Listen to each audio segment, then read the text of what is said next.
I refused to lend her money. The next day, my boss asked if everything was okay because she saw a strange video on Instagram. It was a recording of my conversation with my therapist about panic attacks. The blood drained from my face when she said those words. I stood there in the break room, coffee cup trembling in my hands, trying to process what had just happened. My boss looked concerned, almost embarrassed to have brought it up, but I could see the curiosity in her eyes too. Everyone loves a bit of workplace drama, even when they pretend they don't.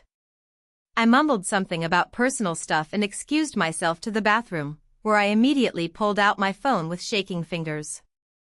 Sure enough, there it was on my sister's Instagram story, a grainy video of me sitting on my couch, tears streaming down my face, talking on the phone about how I couldn't handle the anxiety anymore, how the panic attacks were getting worse. The audio was muffled but clear enough to hear my voice breaking as I described the chest tightness and the feeling like I was dying. She had captioned it with crying laughing emojis and "when your sister thinks she's too good to help family, LOL." My heart felt like it was going to explode right there in that office bathroom stall. Not only had she violated my privacy in the most intimate way possible, but she had broadcast my mental health struggles to hundreds of people we both knew. Coworkers, high school friends, family members, neighbors, they had all seen me at my absolute lowest point. The worst part was realizing this wasn't the first time. Over the past few months, I had started noticing weird looks from people, hushed conversations that stopped when I walked into rooms, friends who seemed to know things about my personal life that I hadn't shared with them. I thought I was being paranoid, that my anxiety was making me imagine things. But now it all made horrible sense. I scrolled back through her old posts and stories, my stomach churning with each discovery. There was a video from 2 months ago of me crying after a phone call with my ex-boyfriend, posted with the caption "Some people never learn." Another one from last month showing me having what looked like a panic attack in our shared apartment, hyperventilating and clutching my chest. She had filmed it from around the corner, like she was documenting some kind of nature documentary about human suffering. The manipulation had been so gradual that I hadn't even noticed it happening. It started small. She would ask me to pick up her dry cleaning because she was so busy, and when I hesitated, she would mention how she had some funny videos on her phone that people might enjoy. I thought she was just being dramatic, the way she always had been since we were kids. But then the requests got bigger. Cover her portion of rent. Lie to our parents about where she was going on weekends. Cancel my own plans to babysit her friends' kids because she had promised them a sitter. Each time I pushed back, something embarrassing about me would mysteriously find its way to social media. A video of me singing in the shower, off-key and passionate about some pop song. Photos of me sleeping with my mouth open and hair everywhere. Once, she even posted a recording of me talking to myself while cooking dinner, having a full conversation with my reflection in the microwave door about whether I should text this guy I was interested in. Living with her had become like walking through a minefield. I found myself constantly looking over my shoulder, checking corners and doorways, wondering if she was recording me. I started closing my bedroom door even when I was just changing clothes. I took phone calls outside or in my car. I tried to cry quietly in the shower so she wouldn't hear and come investigate with her phone ready. But despite all my precautions, she always seemed to catch me at my most vulnerable moments. It was like she had some kind of radar for emotional breakdowns. The panic attacks were the worst because they came on suddenly and intensely. I would be hyperventilating and shaking before I even realized what was happening, let alone had time to hide. The morning after the Instagram incident, I confronted her in our kitchen.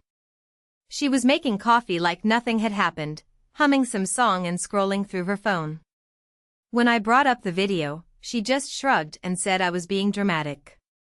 "It's not that serious," she said, not even looking up from her screen. "Besides, you should be grateful I'm helping you build character. You're way too sensitive about everything." The gaslighting was almost worse than the recording itself. She made me feel like I was crazy for being upset about having my private moments broadcast to the world. When I threatened to move out, she laughed and said good luck finding another place I could afford on my salary.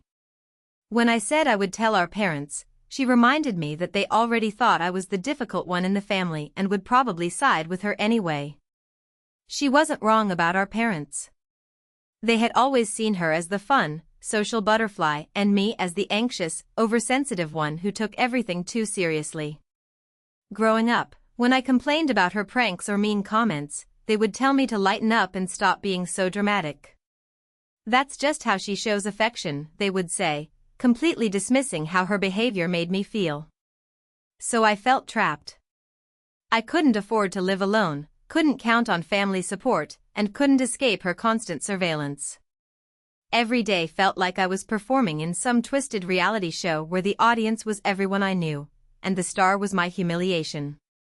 The breaking point came 3 weeks later. I had been seeing someone new, a really sweet guy I met at a coffee shop. We had been taking things slow, just a few dates, but I was starting to really like him. He was kind and funny and didn't seem to judge me for my anxiety issues. For the first time in months, I felt like maybe I could have something good in my life. We were sitting on my couch watching a movie when my phone started buzzing with notifications. Text after text, all from friends and acquaintances. Saw your sister's story, you okay? Girl, you might want to check Instagram. This is so messed up, I'm sorry. My hands were shaking so badly I could barely unlock my phone. There it was, a video of me from the night before, crying on the phone with my best friend about how scared I was to trust someone new after my last relationship ended badly.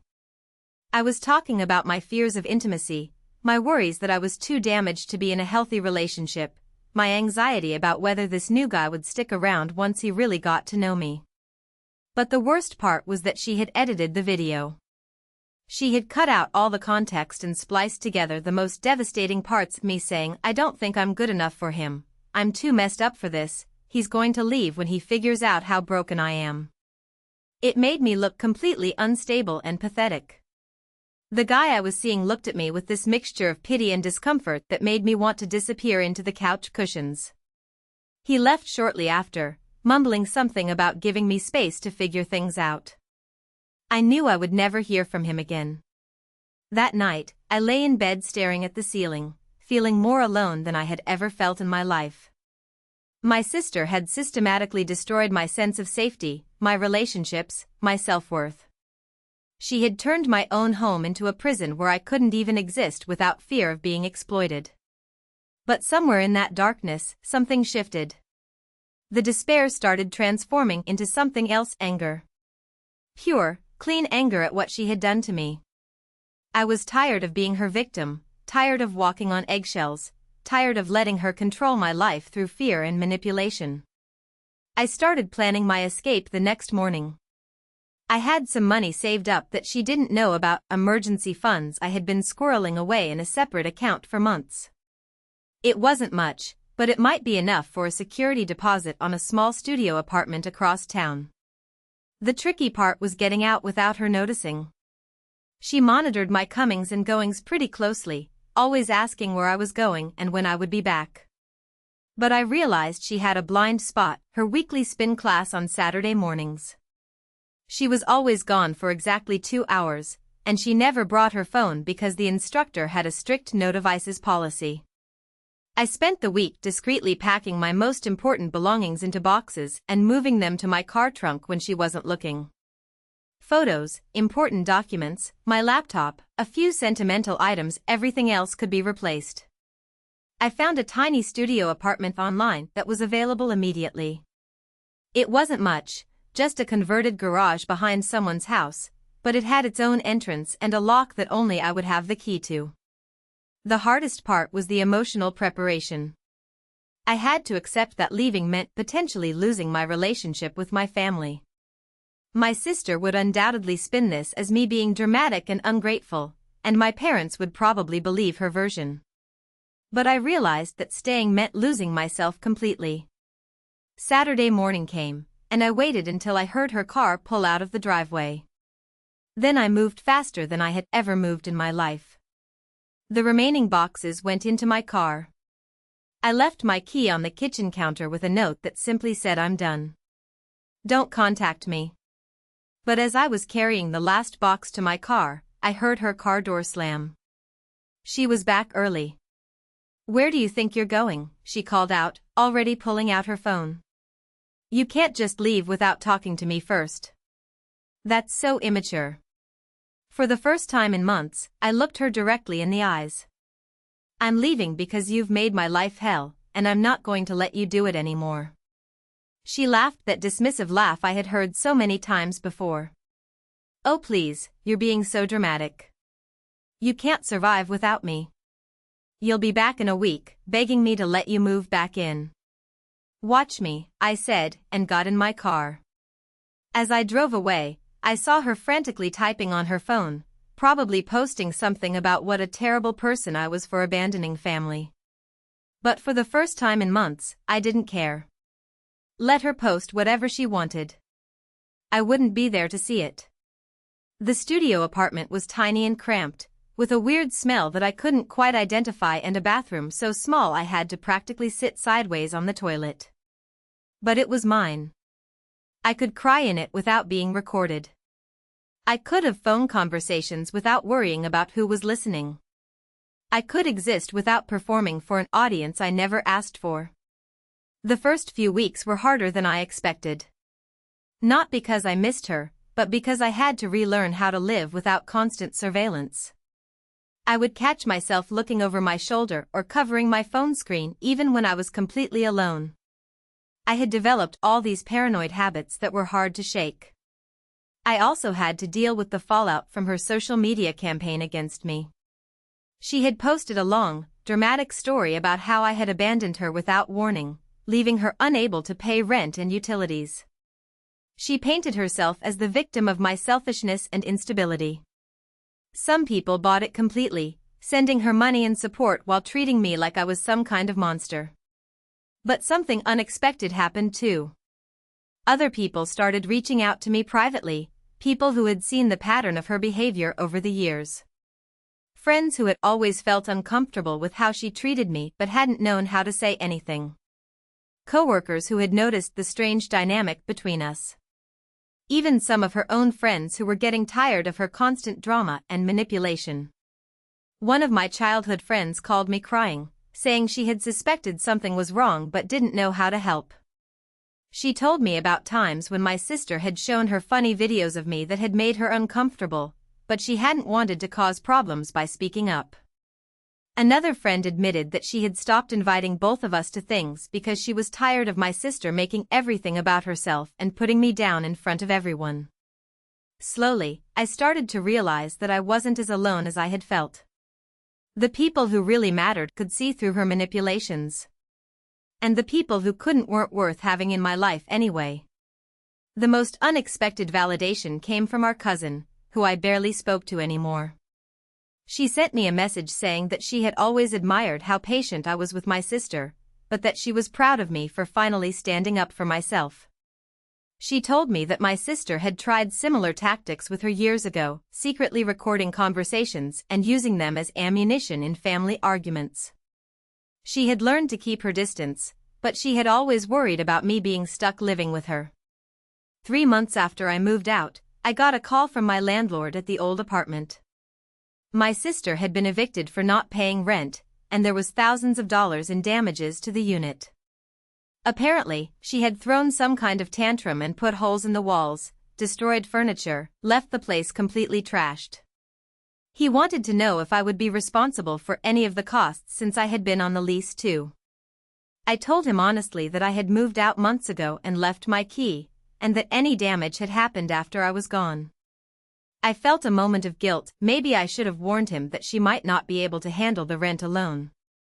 But then I remembered all the times she had threatened to ruin my life, all the nights I had cried myself to sleep because of her cruelty, all the relationships she had sabotaged with her manipulations. I realized that her financial problems were not my responsibility. For the first time in my adult life, I was free from her chaos, and I wasn't going to let guilt drag me back into it. 6 months later, I was finally starting to feel like myself again. I had made new friends who knew nothing about my family drama. I was dating someone new who was kind and respectful and had never seen me at my worst because I hadn't been forced to perform my worst for his entertainment. I was sleeping better, having fewer panic attacks, feeling more confident in my own skin. My parents eventually reached out, asking if I would consider working things out with my sister for the sake of family harmony. They still didn't really understand what had happened, but they could see that the situation had gone too far. I told them that I loved them, but that I wouldn't have a relationship with someone who had spent years systematically destroying my mental health and privacy. They didn't understand, but they stopped pushing. I think they realized that I was serious this time, that this wasn't just another sibling squabble that would blow over in a few weeks. The last I heard, my sister was living with a different friend every few months, burning through relationships the way she had always done.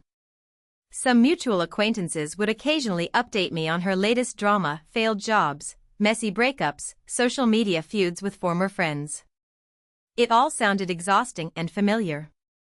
Sometimes I felt sad about losing the sister I had always hoped she could be.